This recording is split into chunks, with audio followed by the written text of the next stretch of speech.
Welcome back to WagerTalk TV. My name is Andrew McInnis, joined once again by Dave Cokin. This is the KBO Betting Show. We are proud to announce we have a special interview being posted at 5:30 p.m. Eastern Time, pretty much shortly following this episode of the KBO Betting Show with a KBO reporter and writer. And we loved it. We had a lot of fun doing it, both Dave and I. We got some great information from him, so I encourage you guys to check that out about probably an hour's time following this episode. Dave, before I throw it to you, I got to get something off my chest. I feel like every single time there's been a rain out, it's been a game that's been involved with myself and my clients. It's been frustrating.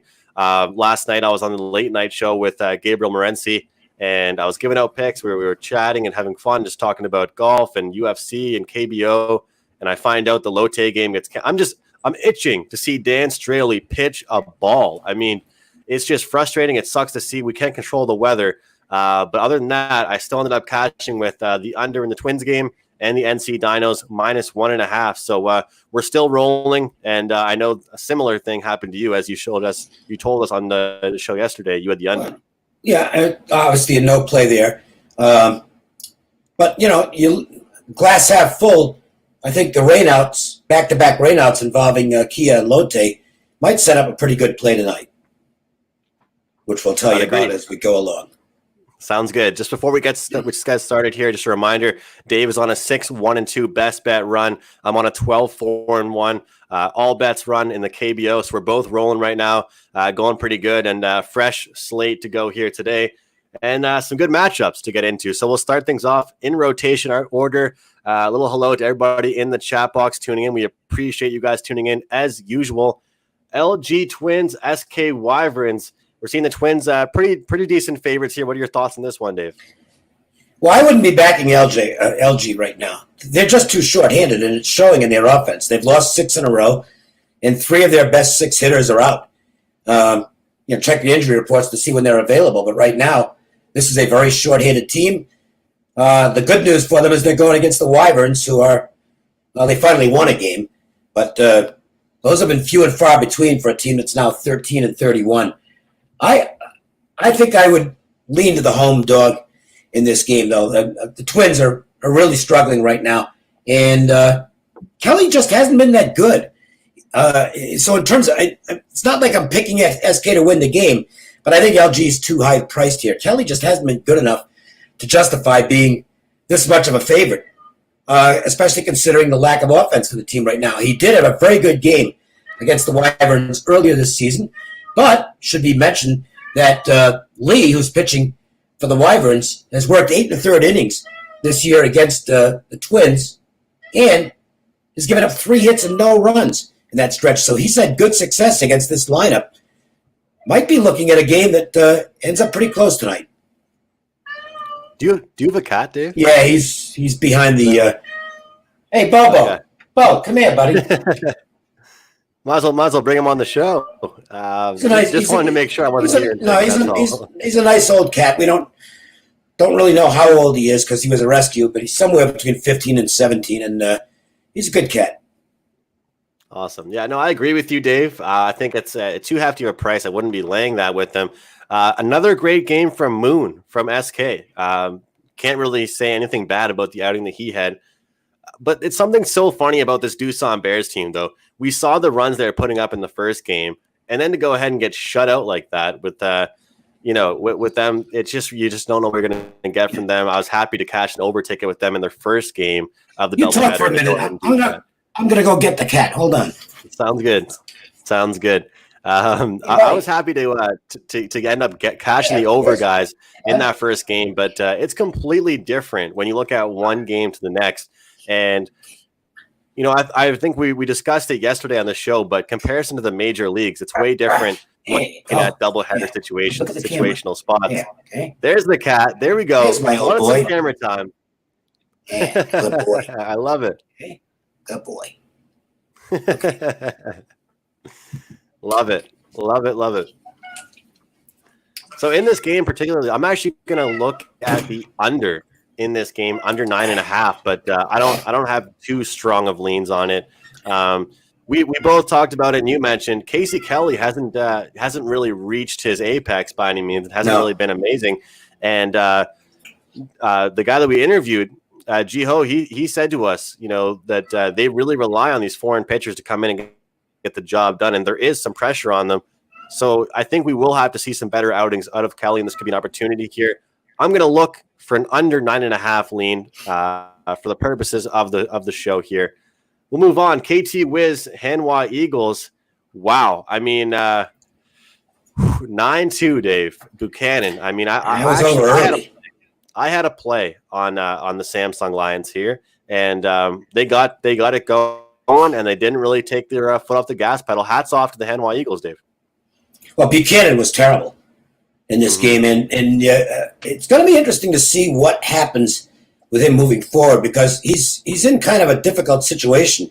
If you watched the ESPN broadcast 2 days ago, he was on as a guest, and his wife is pregnant, which is great news, but she's apparently a high-risk pregnancy, so she's going to have to go back to the States.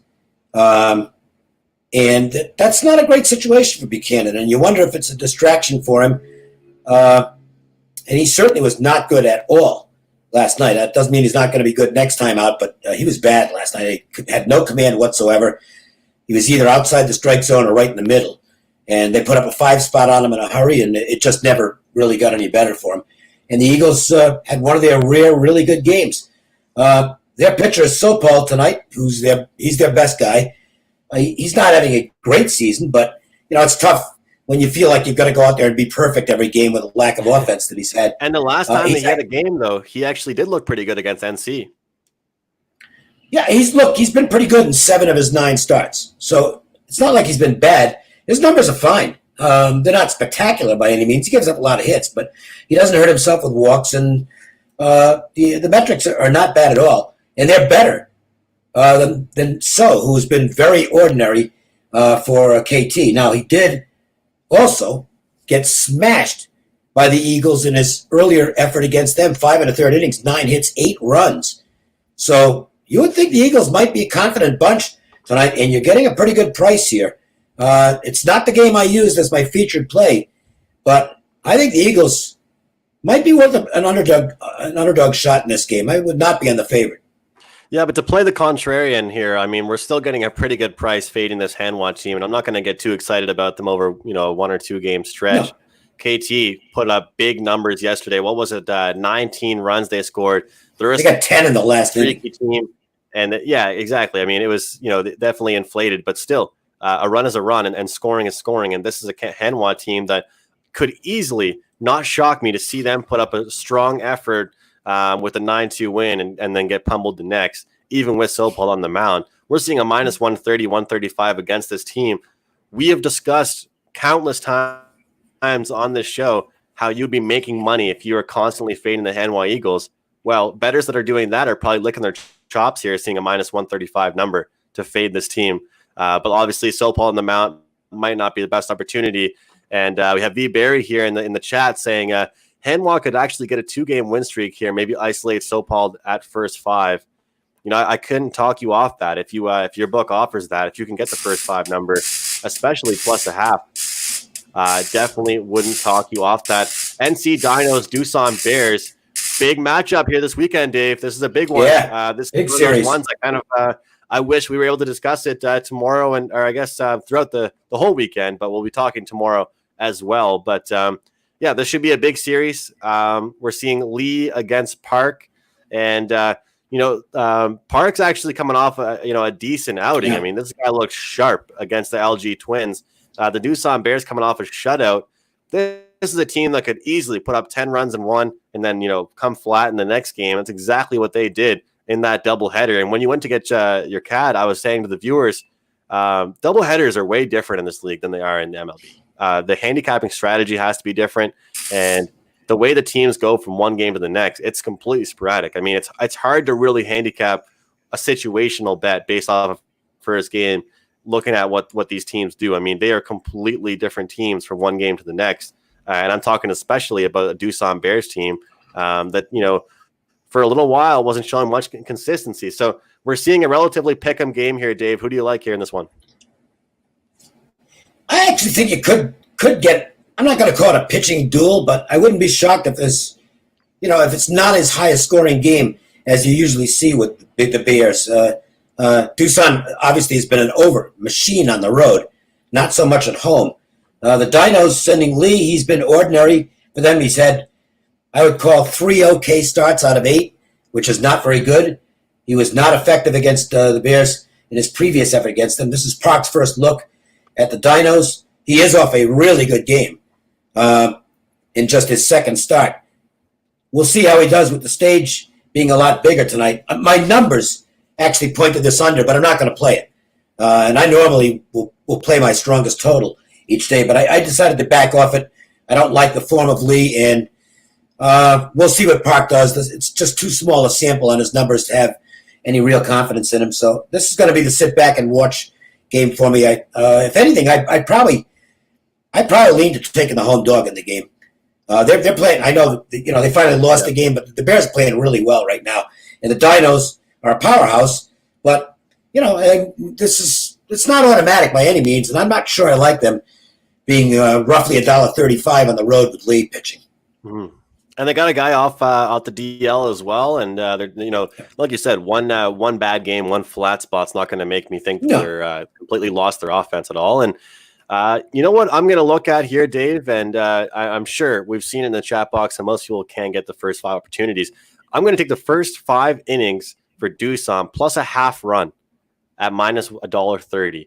I like this spot here. We got a pitcher coming off a great outing.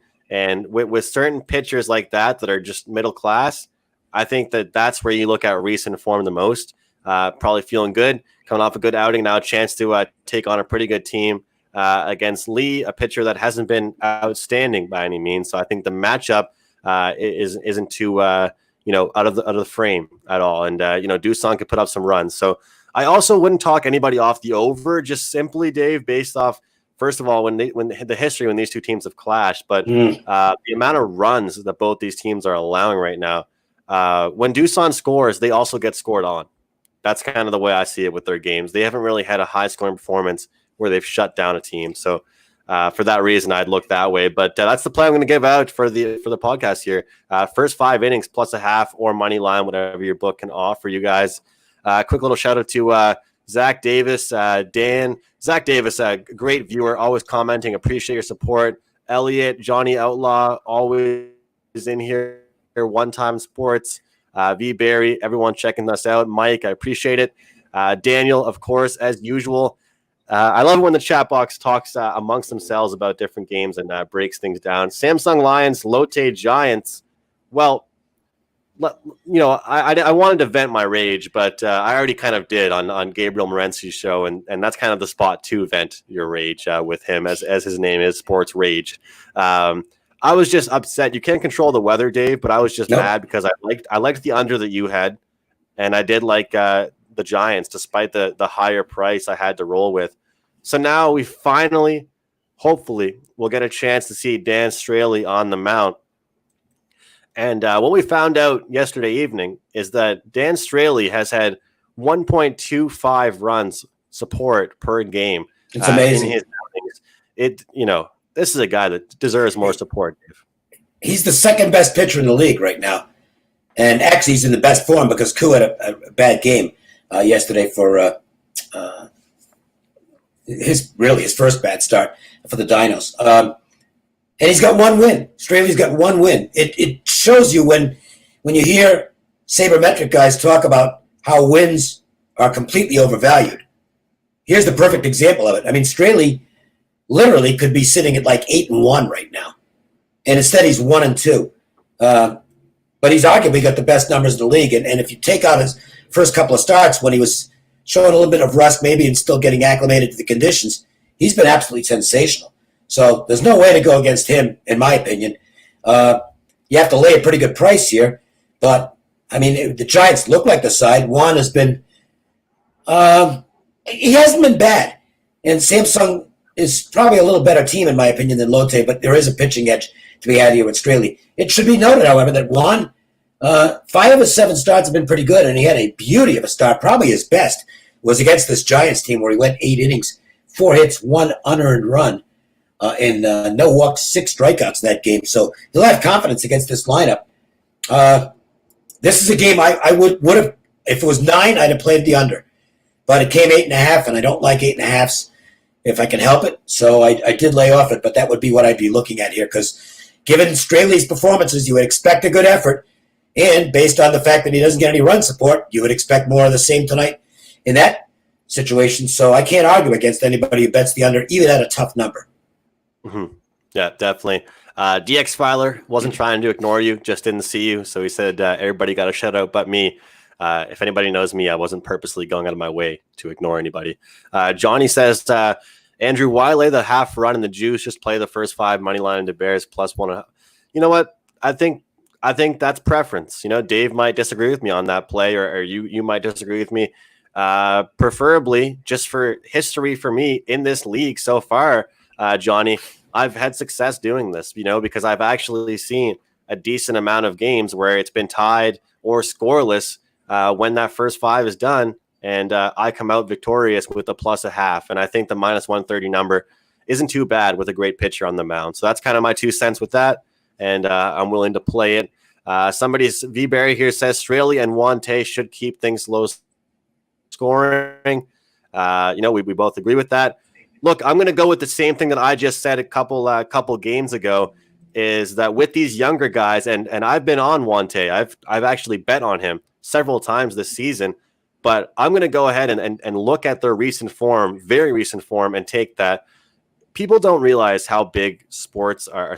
It's such a mental game. You know, no matter what sport you're playing, if you're in a hot form, you're hot, you're feeling good. If you're not doing well, you're going to have to get out of that. I'd rather be in the middle of a guy that's already hot than trying to get out of it. And we got a guy trying to get out of the 1 or 2 game funk, taking on Dan Straley, a guy that's probably eager and itching to get out there on the mound to pitch. And he's definitely a huge part of this franchise. So all that being said, all the things that Dave being said, I do like the Giants here. And, you know, it is a steep price. It's a decent price on it, but I think it's really well worth laying. And it's about damn time that he gets some run support. And I think this could be an opportunity here. And one thing I do like about the Lotte Giants that we have seen recently is that they have proved to us that in one game they can put up 8 runs and win, but they can also win, you know, when they score 3 or 4. And, you know, Ralph Michaels does a great job of, in every sport, calculating certain teams,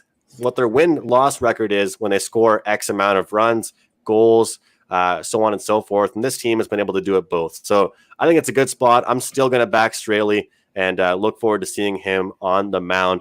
Last game up here, Kia Tigers, Kiwoom Hereos, Dave. Yeah, and Kiwoom is the hottest team in the league right now. They've won 8 in a row. And that certainly is something that you have to consider. Situational stuff here, though. And I think it's somewhat meaningful. And here's what when I talked earlier about the rainouts maybe producing something tonight, this is the game that it might produce something. Kia's had 2 full days off. They're going to have a completely fresh bullpen in this game to back up Daejeon. The Kiwoom team their bullpen had to work 8 innings in the doubleheader yesterday. That's a definite late inning advantage for Kia. Now, they're not a good road team. Now, they don't score a lot on the road. And we know how good the Heroes have been lately. I mean, they're just on fire with 8 straight wins. But I think you give the pitching edge to Daejeon. And if this game is close late, looks to me like Kia has an edge with much fresher arms in the bullpen. There's money showing on this game. This line opened at -120 with Kiwoom favored. And it looks like Kia is now the favorite. So it's as high as... first 5 is -135. That's steep. But even -120 is now -115 on the game. Doesn't necessarily mean it's going to get there, but I don't disagree with that money showing on Kia. I just, scheduling dynamics are so big in every sport. And here you've got at least on paper, and it doesn't mean it's going to translate to that on the field, but at least on paper, you got a completely fresh bullpen against one that's kind of spent off a doubleheader. That's a big advantage on paper for the Tigers. The tough part is Daejeon hasn't been consistent, and you're going into a team that's won 8 straight games, and generally that's not a great strategy. But I think that's the way to play. pretty much bet on spot versus a team that's playing super well.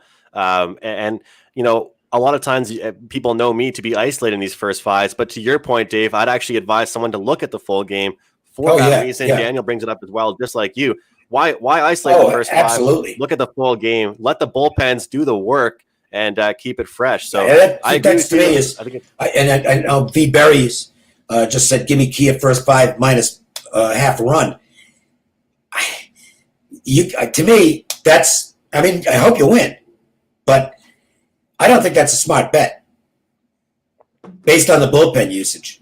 You do have an advantage in the late innings with a fresher bullpen. That's just fact, or at least a strong Zach opinion. Davis says if the score is 8-2, the bullpen won't matter.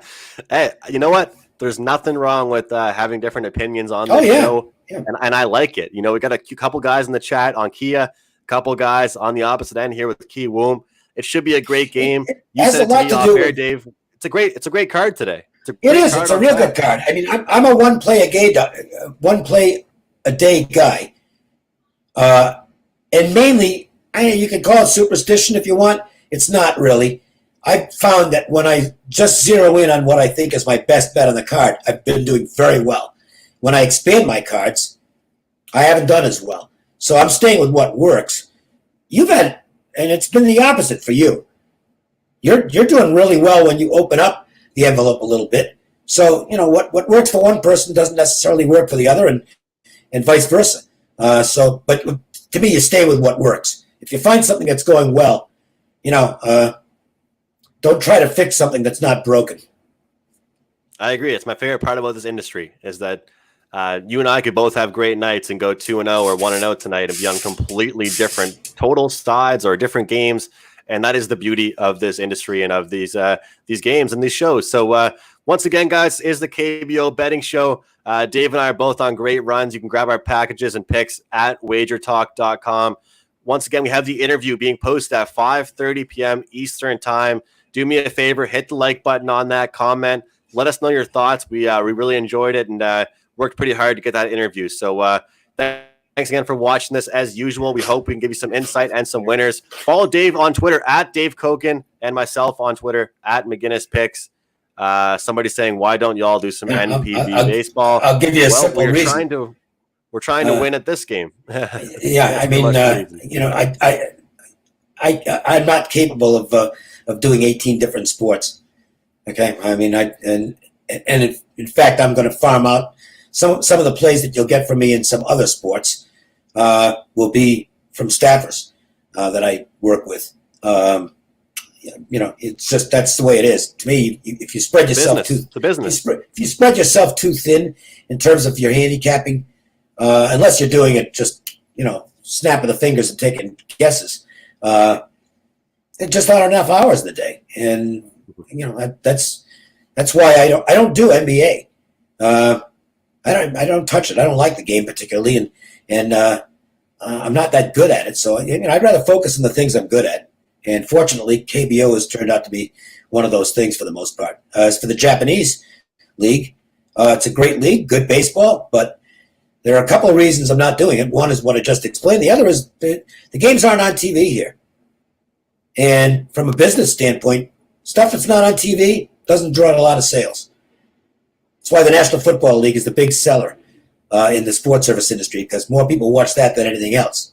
It's, you know, some of this is business. Definitely. All right, Dave, thanks for your time. We'll see you guys all tomorrow, same time as normal, 4 p.m. Eastern time for the KBO betting show.